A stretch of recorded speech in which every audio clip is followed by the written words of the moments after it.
जय जिनेन। मैं जैनी धार्मिक पाठशाला में आप सभी का स्वागत करती हूँ। आज बारी है निबंध विभाग की, जिसमें हम जानेंगे जैन के बारे में। जैन कौन है? जो भवी जीव वितराग देव की वाणी में श्रद्धा रखता है और उसका पालन करता है, वह जैन कहलाता है। जैन वह है जो क्रोध नहीं करता है, मान नहीं करता है, माया नहीं करता है, लोभ नहीं करता है, और जो जो इन मन के विकारों को जीतने की कोशिश करता है और सदा भले भले काम करता है। भले भले काम मतलब कौन कौन से काम हैं? किसी को दुख नहीं देना, सबके दुख दूर करने का प्रयत्न करना, सदा सच बोलना, झूठ नहीं बोलना, चोरी नहीं करना, कभी किसी को गाली नहीं देना, दुख में घबराना नहीं, धन संपत्ति का अभिमान नहीं करना, सबके साथ अच्छा बर्ताव करना। ये सारे हैं भले भले काम। जैन को क्या करना चाहिए? सुबह उठते ही नवकार मंत्र का स्मरण करना चाहिए। सुबह उठते सभी को जय जिनेंद्र करना चाहिए। हो सके तो सामायिक करना चाहिए। माता पिता हो, अपने से बड़े हो, उन सबको प्रणाम करना चाहिए। आपस में जय जिनेंद्र बोलना चाहिए। देव गुरु धर्म की भक्ति करना चाहिए। भूखों को भोजन कराना चाहिए। रोगी जो है उसकी सेवा करनी चाहिए। रात्रि भोजन का त्याग करना चाहिए।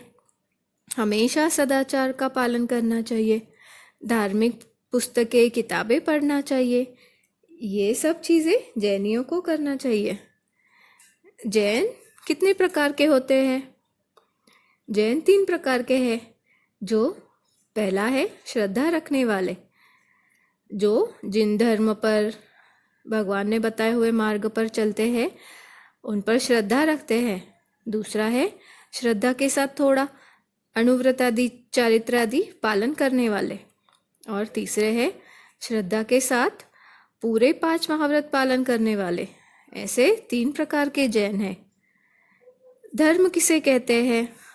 जो जीवों को दुर्गति में पड़ते हुए को बचाए, उनको सुगति में ले जावे, उन्हें सद्गति मिलने की प्रार्थना करे, उसे धर्म कहते हैं। जो धारण करने योग्य है वही धर्म कहलाता है। जैसे कोई जीव आपके सामने मृत्यु को प्राप्त कर रहा है तो उसको हमेशा पहले नमस्कार सूत्र सुनाना चाहिए, जिससे उसकी गति अच्छी हो जाए, जो हमारा जैनियों का धर्म है। धर्म क्या है? सम्यक ज्ञान, सम्यक दर्शन, सम्यक चारित्र, सम्यक तप, ये चारों धर्म है। सम्यक ज्ञान क्या है? लोकगत वस्तुओं व स्वरूप की सही जानकारी करना उसे सम्यक ज्ञान कहलाता है। जो भी वस्तुएं जैन धर्म ने बताई है उनकी जानकारी होना, उसके बारे में ज्ञान प्राप्त करना सम्यक ज्ञान कहलाता है। सम्यक दर्शन अरिहंत भगवान द्वारा बताए हुए तत्वों पर चलना, उन पर श्रद्धा करना, उन्हीं को देव मानना, यह सम्यक दर्शन कहलाता है। सम्यक चारित्र है जो भगवान ने 5 महाव्रत, अनुव्रत आदि जो बताए हैं उनका पालन करना। महाव्रत या अनुव्रत उनका पालन करना सम्यक चारित्र है। सम्यक तप क्या है? उपवास आदि करके काया आदि को तपाना और उसके द्वारा प्रायश्चित करके मन की शांति पाना, उसे कहते हैं सम्यक तप। बहुत से लोग पूछते हैं हमारे देव कौन है? कोई गणपति जी को मानता है, कोई शिव जी को मानता है, पर हमारे देव अरिहंत और सिद्ध है। जैन धर्मियों को अरिहंत सिद्ध ही भगवान को मानना चाहिए। अगर कोई और देव को मानते हैं तो उसे मिथ्यात्व कहा जाता है। हमारे गुरु कौन है? आचार्य जी महाराज, साधु जी महाराज, उपाध्याय जी महाराज, ये सारे हमारे जैन साधु साध्वी है। ये सारे हमारे गुरु हैं जो भगवान ने बताए हुए मार्ग पर चलते हैं। जैन धर्म से इस लोक और परलोक में क्या क्या लाभ होते हैं? तो चलिए हम जानते हैं इस श्लोक में क्या लाभ होंगे और आपको परलोक में क्या लाभ होंगे।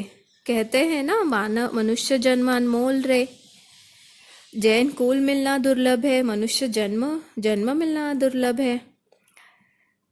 तो इस श्लोक में जैन बने हैं तो हम लोग इस श्लोक में ज्ञान से बुद्धि विकसित होती है, ज्ञान परलोक में ज्ञान से समझने की, स्मरण याद रखने की शक्ति मिलती है। श्रद्धा से असत्य का चक्र नहीं चलता। परलोक में श्रद्धा से देव तथा मनुष्य गति नहीं गति मिलती है। आर्य क्षेत्र अच्छा कुल मिलता है, जैसे अभी हम लोगों को मिला है, जैसे हम जैन हैं, अच्छा कुल मिला है, मनुष्य भव मिला है और उसमें आर्य क्षेत्र मिला है। तीसरा है अहिंसा से वैर विरोध शांत होकर मैत्री बढ़ती है, समय पर रक्षक मिलते हैं। और परलोक में अहिंसा से निरोगी काया और दीर्घायुष्य मिलता है। इस श्लोक में सत्य से विश्वसनीयता और प्रामाणिकता बढ़ती है, वैसे ही परलोक में सत्य से मधुर कंठ और प्रिय वाणी मिलती है।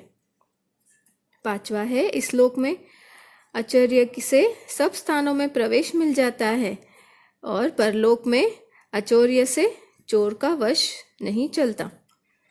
छठा है ब्रह्मचर्य। इस श्लोक में ब्रह्मचर्य से शरीर स्वस्थ एवं बलवान रहता है और परलोक में ब्रह्मचर्य से पांचों इंद्रियां मिलती है।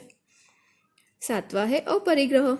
इस श्लोक में अपरिग्रह से तन मन को अधिक विश्राम मिलता है और परलोक में अपरिग्रह से धनवान कुल में जन्म होता है।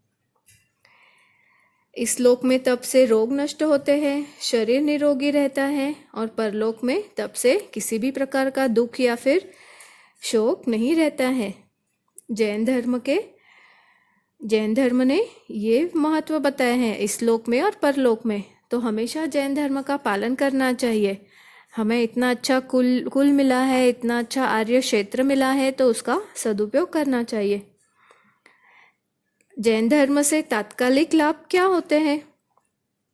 भगवान कहते हैं कि संसार असार है, संसार के स्वरूप का सम्यक बोध होता है, आत्मा कुव्यसनों से दूर रहती है और कषायों के मंद होने से आत्मा में शांति आती है। वैसे ही बाह्य संबंधों में भी मधुरता आती है, जिससे हम चार कषायों से दूर रह सकते हैं और जैन होने का हमें अभिमान होना चाहिए, प्राउड टू बी जैन। तो आज के लिए बस इतना ही, अगली पाठशाला में फिर मिलेंगे। तब तक चिंतन मनन और धर्म ध्यान करें और धार्मिक पाठशाला से जुड़े रहे। जय जिनेन्द्र।